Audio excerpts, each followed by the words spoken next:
7, 6, 5, 4, Graphics are 3, 2, 1. Roll graphic open. And 22 seconds. 22 seconds to camera.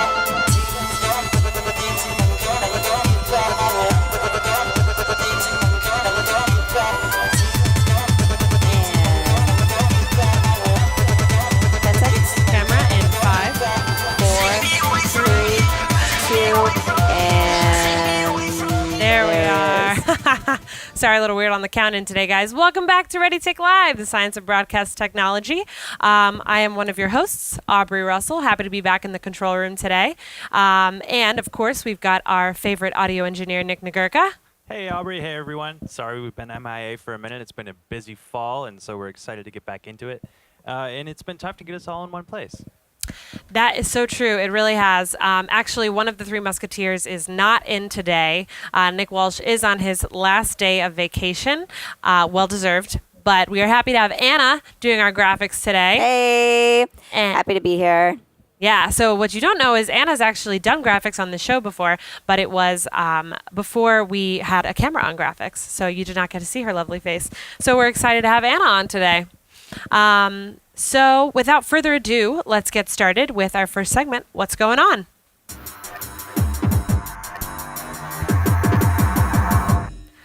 So to start the show today, we are going to jump right in with a caller from the West Coast. So I talked about the Thanksgiving 360 parade last year and how much we thought it was awesome and how our friend was working on it.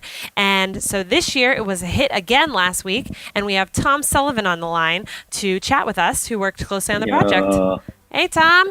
What's up, everybody? How are you? Doing well. So can you chat with us real quick about what your role was on the project? Yeah, so I was directing the show. We had 8 cameras, and this year we had 2 wireless cameras. We were using LiveView 4K.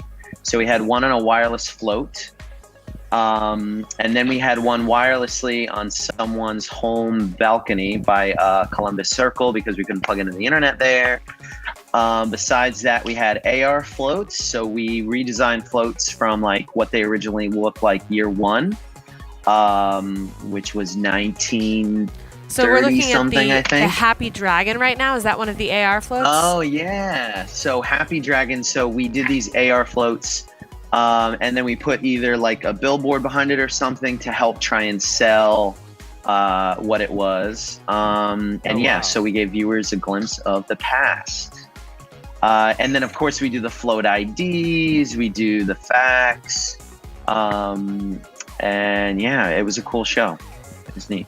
That's awesome. So, I think, yeah. So talk to me about what it's like to direct a show that gives the viewers at home more control than we normally allow them. So they're able to switch, they're able to rotate the cameras and see what they want to see. And then you're switching between was it 9 cameras? It was 8 this year. 8, okay. Yeah. So it's cool. It's cool because you can't really move that quick. And you know that when you cut, the viewer can at least kill like 30 seconds of time. So you're trying not to go that fast. But what you're trying to go quickly on is like the IDs and the facts and things like that. So it's cool, but it's like a slower paced thing in terms of how often you can cut cameras because you don't want people to get kind of sick, you know? Yeah, of course. Oh, and here's your hosts. We've got your hosts on right now. And it looks like they've got cool. their own AR screen with them next to them. Is that AR or is that actually... It's a real screen stand, and then it's that was a real TV we had there, and then we basically covered it. So we would send them program, we would send them stuff. We put the map up there. We talked about social up there, and like a logo and stuff. So it was a cool TV to throw there. And then of course all of the balloons kind of travel behind them as well, and then interviews and things like that. Yeah.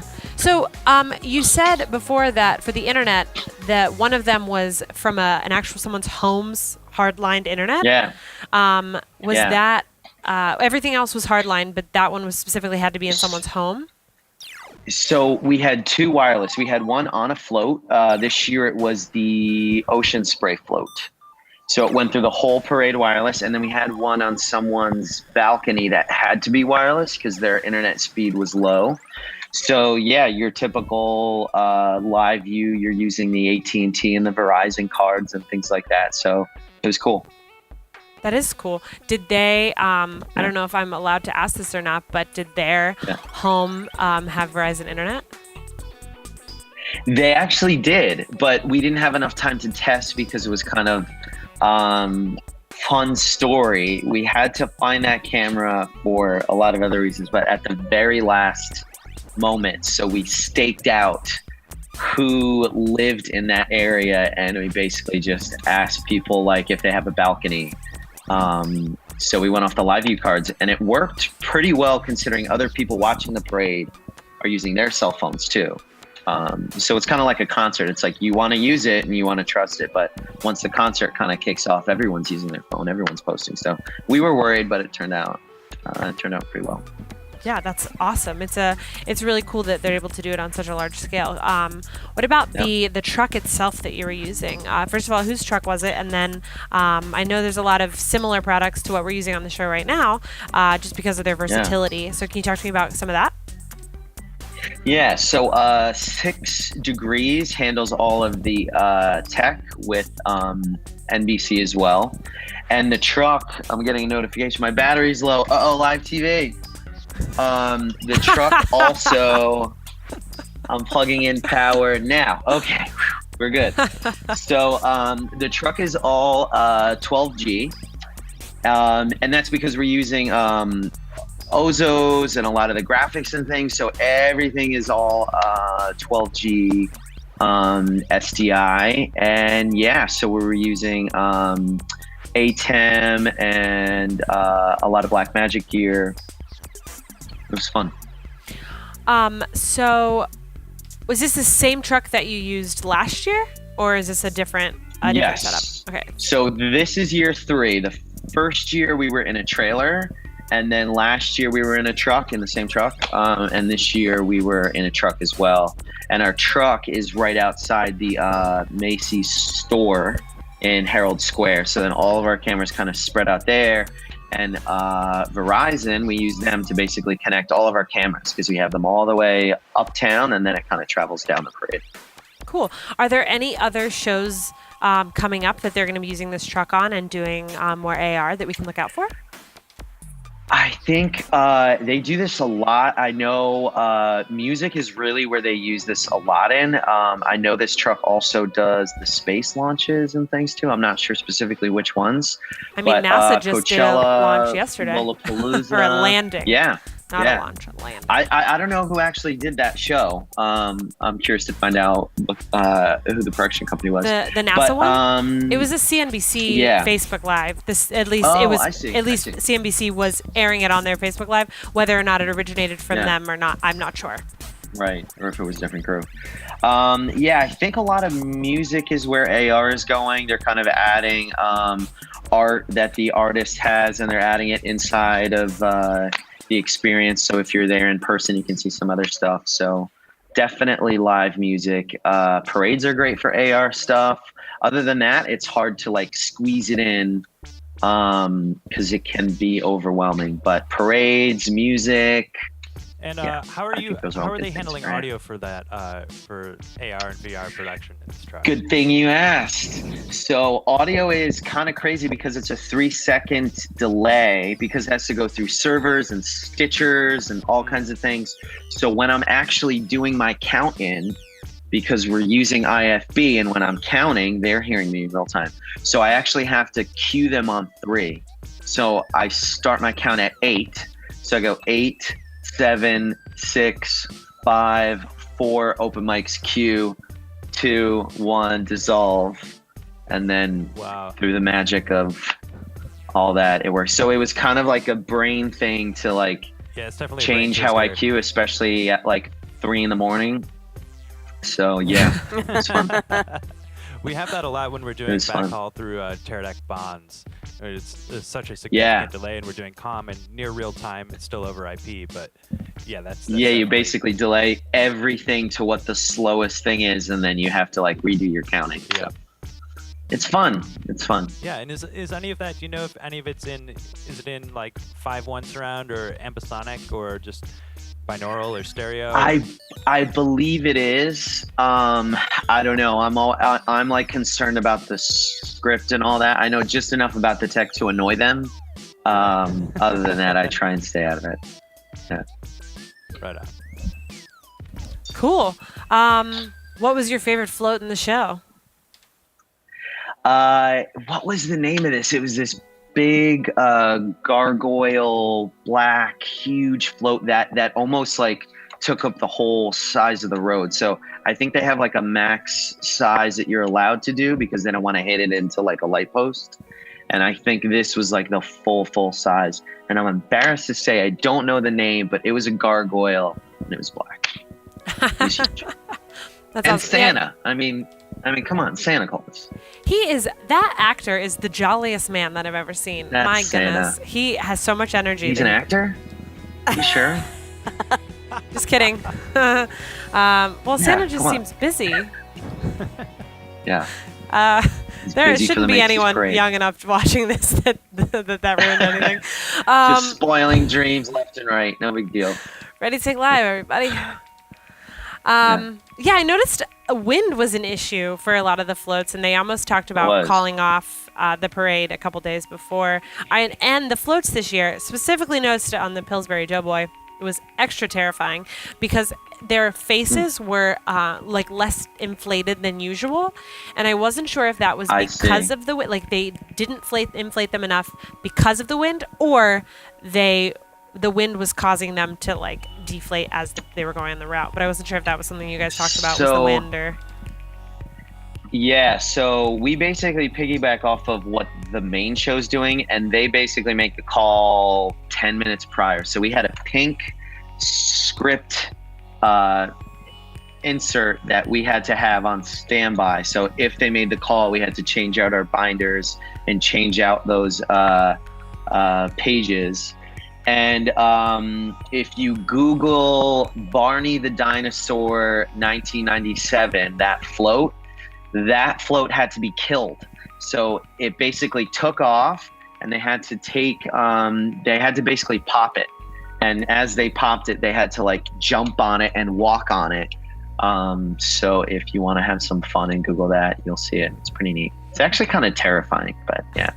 It seems kind of terrifying. Anna's face was priceless as you were saying that. Yeah, you should Google it. It's pretty damn cool. Yeah, it's awesome. That's awesome. Well, thank you so much for being on the show today, Tommy. It was great to finally have you on after a year of talking about jobs that we know you've been working. So thanks so much for coming on. Thank you so much for having me.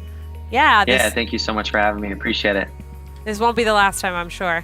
But yeah, have a happy holiday season, dude. We'll see you soon. Thank you. Good luck with the show. Thanks. Bye. Bye. Cool. So let's jump right into some things that we've been doing recently. How about some NAB New York? You want to talk about that, Nakarka? Yes. So this year we had our first booth at NAB, and we started at NAB New York because why not? It's a no-brainer. Right down the street. It's about 1,000 feet away. You could run a TAC-12 there if you really wanted to. This was great. We got to showcase a lot of our upcoming products, specifically Production Bot, Live Show Creator. It was absolutely a success. It was wonderful. Cool. Yeah. So Live Show Creator is actually a product that we've developed for ourselves. It's a live scripting software, and there'll be more about that coming up. We launched it at NAB New York, but we're going to do a whole rundown on that for you guys. So actually 2 weeks ago, or last week? 2 weeks ago, I was away at the live streaming summit at Streaming Media West in Huntington Beach. And actually, Anna, can we show the picture of the live streaming summit? Anna? Can we show the picture of the live streaming summit? Cool. So Corey, our co-founder, and I co-chaired the event, and we did 9 panels over 2 days, and we spoke on a range of topics, from monetizing live streams to social streaming on different platforms, and we got to end the show with the technical producer panel. Here are the producers. We brought together some of the top producers in streaming. We've got myself and then Tom, who was just on the show. It's funny. It's over Alpha, so you can still see my hands. And then Brett from BC Live is second from the left. That's Ryan in the middle from Sweet Spot. And then on the end is Trey from Production Rockstar. So it was a great time. It was great to meet some of these guys for the first time. Some of them are old friends. And to meet up with some other major players in the industry. Thank you to Eric and the whole team at Stream Media West for inviting us and for setting up a great show. And in some non-LiveX related news, this past couple weeks ago was the debut of the AI news anchor in China, which I'm sure many of you heard about. It was debuted by Xinhua News Agency in cooperation with the Chinese search engine Soku.com. Dubbed the English AI anchor, a demonstration of the project was unveiled at the World Internet Conference. The company claims he can, quote, read texts as naturally as a professional news anchor. While that may not be quite the case yet, in true AI fashion, it's continuously learning from broadcasts all over the world, and it might be ready for prime time in a bit. Well, until that is good enough, as good as Jeff Daniels on the Newsroom, I don't know if I'll believe that, to be honest. Fair.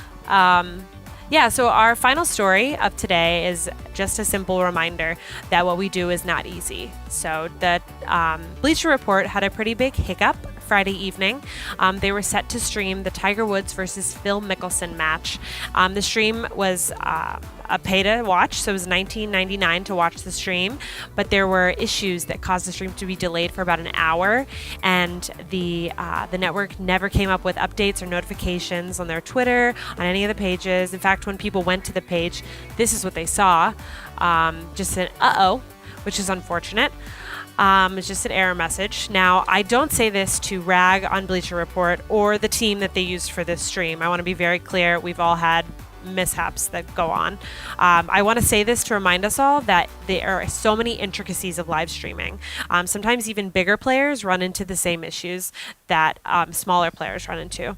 So this is still the Wild West, and just because you can, stream from your phone for a soccer match doesn't mean that a large network still isn't going to have some sort of issue, whether that's on the CDN side or on the engineering side. So now that we've gotten all that, what's going on out of the way, I'd like to take us into our final segment of Ready Takes.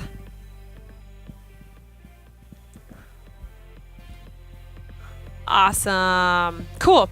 So, the whole point that we brought you here today, today's show is called Say What You Mean to Say, similar to a very popular song, Say What You Need to Say, hence the joke.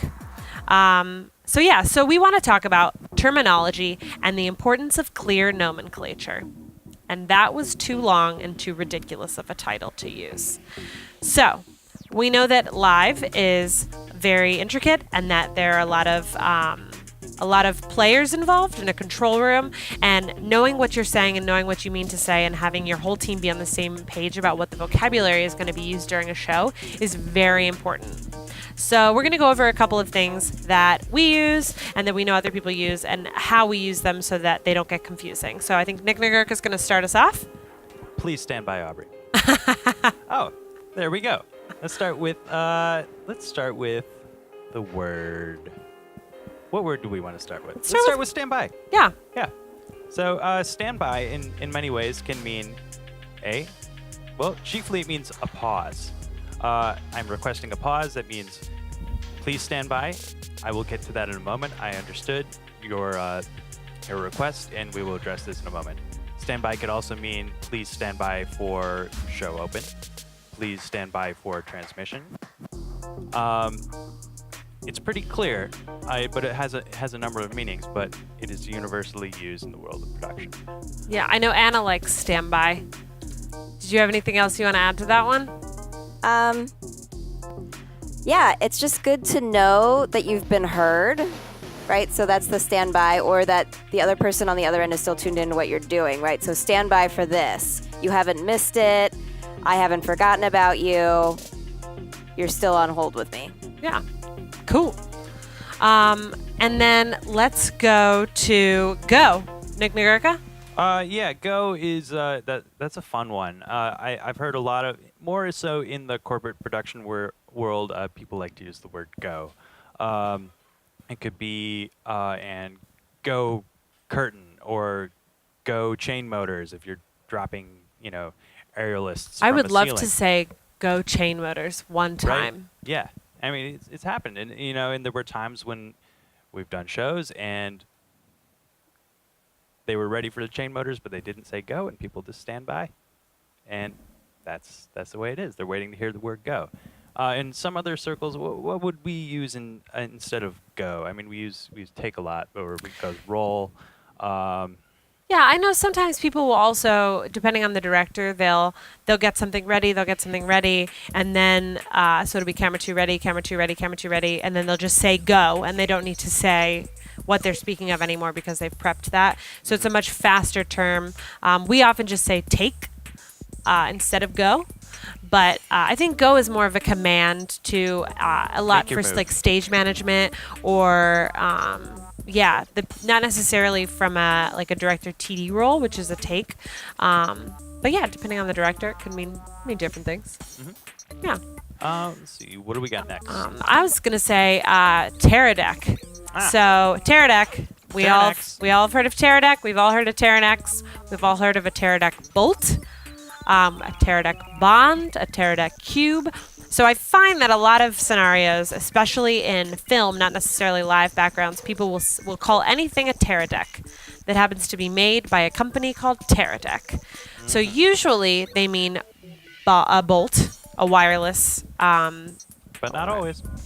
No, not always. And we have many Teradek products, and we're fans. Hi, Teradek.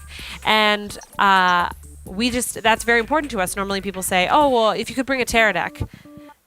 And so then we're like, okay, we have to decipher then what they need a Teradek device for, and then we know which Teradek device it is. It is a brand, not a specific device.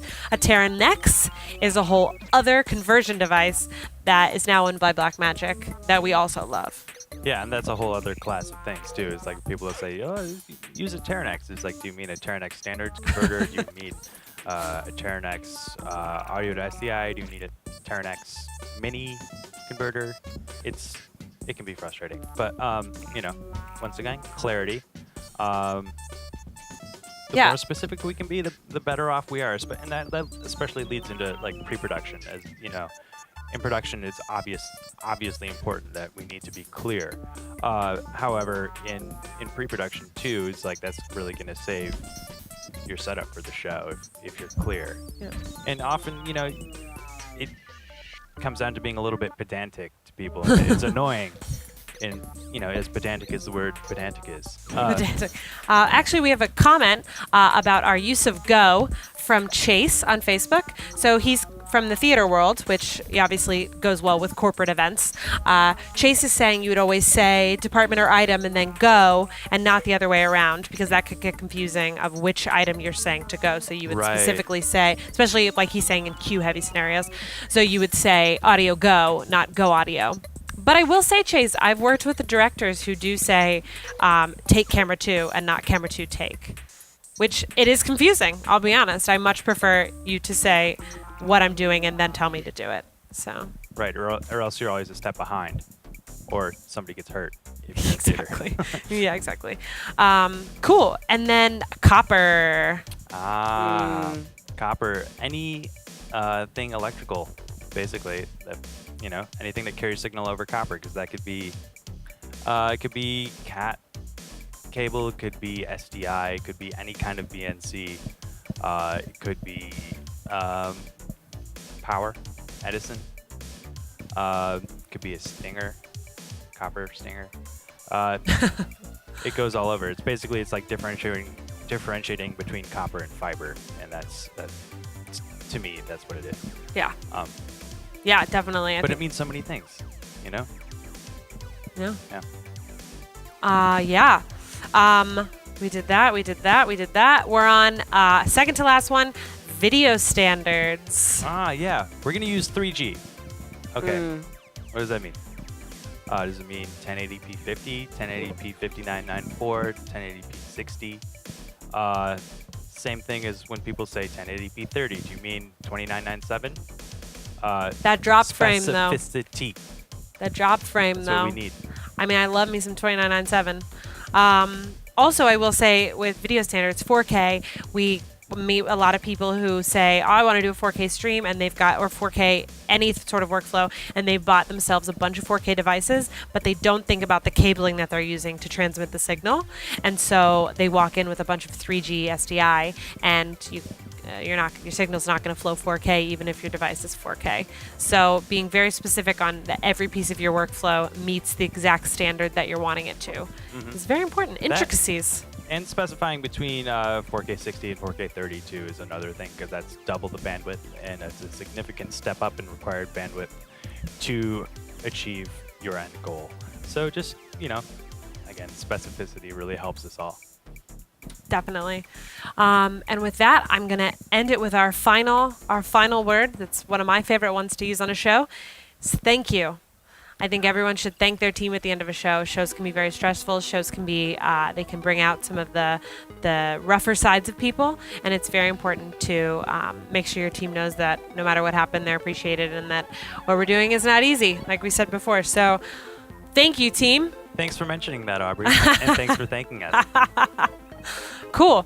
Thank you guys for watching another episode of Ready Take Live. We will be back next Tuesday again, and the Tuesday after that, and the Tuesday after that. Get ready. Season 2, we got 3 more episodes, and we are excited to get to chat with you guys. Please keep coming in with comments. Well, I'm watching our Facebook. I'm watching our YouTube. I'm pulling in those comments as we're going. So I look forward to hearing more from you guys. So thanks again, Anna. Also, check out our social channel. I found the Barney video that Tommy talked about. I could play it now, or we could post it on social. Let's play it. Yeah. Let's do it. I'm gonna have to scrub through it, I think, because it's 5 minutes of This is the best possible way to end a show. I mean, man, that's nature. Nature. Look, they're struggling. I'm like so heartbroken for these people. And then skipping ahead. Oh my goodness. And then, yep. So. Wow. Barney. Danger Look at Barney. him. Oh my My god. note about Santa Claus and this being the end. Oh my god. We need to put like a warning graphic. We need explicit episode ahead. My goodness. Oh my god. Somebody call animal control. Skipping it. Yeah. That's a purple dinosaur for you. Yep. Wow, he Oh, does man. not give up easily. Oh, this is so sad. That's a lot of money. Yeah. That's a lot of people, too. That's a lot of crushed dreams right there. Oh, the children. Children in the audience. Oh my god. What's Oh, the end no. look like? Oh, it stopped. There we go. Oh. Yeah. Oh. It's flattened. So sad. Oh. It's like boom, boom, boom music. We love family. It's like a bunch of ants. This is so sad. Sort of looks Okay. like an octopus now. Yeah. All right, let me know when you're ready for the I think close. We're gonna pull that one out real quick. Alrighty, well, like we said, thank you guys again for watching another Ready Take Live, and we will see you next week. Let's go ahead and close it out.